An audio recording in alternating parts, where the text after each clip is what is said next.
Good afternoon, you lovely people. Welcome back to Lily White Lane. I hope that you're all having a ruddy good Friday afternoon, wherever you are in the world, and whatever you are planning to get up to today and over the rest of the weekend as a whole. The sun is shining, it's Friday afternoon, the weekend is upon us, and what a weekend it is for sport. As a boxing fan, Usyk versus Fury tomorrow night. Cannot wait for that. And then Sunday, the last day of the season, Tottenham Hotspurs' chances of securing Europa League now are as big as my forehead. It looks very, very likely.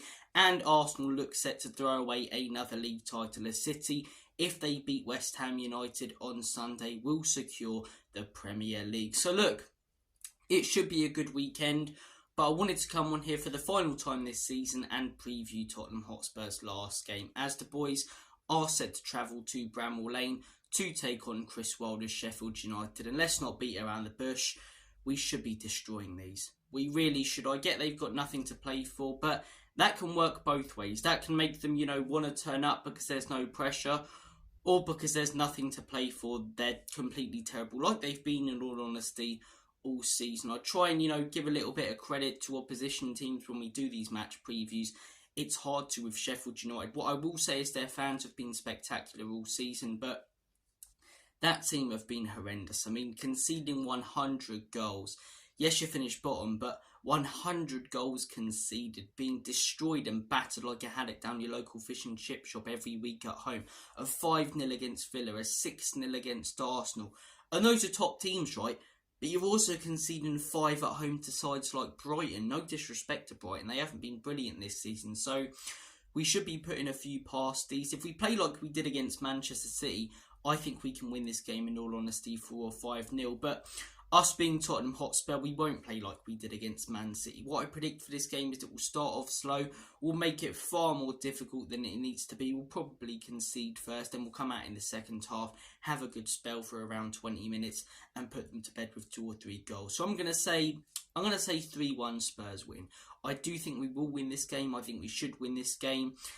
If we allowed Chelsea to finish above us, win their last game of the season, and we can't get a point out of this game, we don't deserve Europa League, in all honesty. We're guaranteed for Europe, pretty much guaranteed for Europa League, but as I say, if we lose on Sunday, Chelsea win their game and then Manchester United win the cup final, then we get Conference League. But in all honesty, I mean, I doubt that. I doubt that. We need a point in this game. We should be winning it, really. A point, I get it gets us Europa League, but that would feel like a horrendous end to the season. A point at Sheffield United, who were already relegated and have conceded so many goals this season. In terms of the lineup, I'd like to see a similar lineup to what we saw against Manchester City. I think Vicario is nailed on in goal and will be next season. Mickey van der Ven, I'd like to see at left back. Dragusin at left centre back. Right centre back, I'd like to see Christian Romero, and at right back, I'd like to see Pedro Porro. Now, I'd like to see us go out there and get some defenders this summer, but I don't think it's a priority, really. I think there are other positions we need to strengthen in. I think we need an out-and-out number 9 and a proper defensive midfielder. I was talking about this on the Hotspur Hood Dan's channel yesterday. I think we need a real anchor man in there. But as I say, you look at that defence on paper and you watch them, it's quite solid. We don't concede most of our goals because of mistakes and the defence being poor. It's more due to the system we play in the midfield getting run through. So, look, I'd like to experiment again with Van der Ven at left back, Dragusin at left centre back, and if that partnership sort of works again with Van der Ven at left back, as I say, then next season if Udogie gets an injury or someone else gets an injury, you can try that out, because against Burnley looked really good, and against Manchester City, yes, we lost that game, but it was fine margins. Taking away the emotion and the fan perspective, looking at the actual game, we were the better team, and the only difference was quite a dodgy penalty, and, well, not a dodgy penalty in terms of it shouldn't have been given. It was stupid to give away from Pedro Porro, and quite poor defending for our first goal, but it could have very easily been very different if Kulusevski put away his chances, and if Son put away that chance, whereas 1 minute later, as I say, Manchester City went on to get that penalty. But look, that game's behind us. There's been a lot of talk about, fans like me wanting Manchester City to win in that. So I want to move on from that. It's in the past. Let's move on. They probably won't win the league, Arsenal. And that game will mean nothing in a few years. But look, carrying on with the predicted lineup, I've gone off on a tangent like Alan Partridge. To the midfield, this is where I'd make the change to the team that we played in our last game. Bramall Lane, I don't think he's good enough. I think we've got to look at shipping him out this summer. Okay, he tries hard. So does Bob down at Sunday League, who plays in the midfield. It don't mean I want him playing for Tottenham. He's not good enough in my opinion. And if you want to progress and compete with the big boys in this league, Bramall Lane's not at the standards, is he? So midfield, I think Maddison as an attacking mid, he's been better in the last few games.